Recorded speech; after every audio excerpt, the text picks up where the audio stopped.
वफाकी वजीर दाखिला ने PTI की हुकूमत के क़याम को साजिश का नतीजा करार दे दिया। सवाल किया कि नवाज शरीफ के दौर में मुल्क तरक्की कर रहा था तो इमरान खान को मुसल्लत करने की क्या जरूरत थी।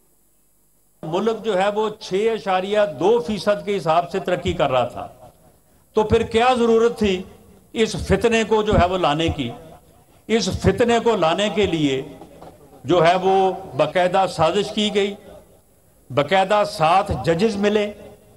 वो एक बाबा रहमते बना हुआ था जो कि बाद में बाबा ज़हमते साबित हुआ। उसने आपके इल्म में है कि कैसे कैसे फैसले किए, किस तरह से इन्होंने नाजायज बिला जवाज जो है मियां नवाज शरीफ को वजीर आज़म के ओहदे से हटाया और किस तरह से साजिश करके इस फितने को इंशाअल्लाह ताला, इस फितने ने जो ये मुल्क को मुश्किलात में डाला है, हम इंशाअल्लाह ताला मुल्क को निकालेंगे।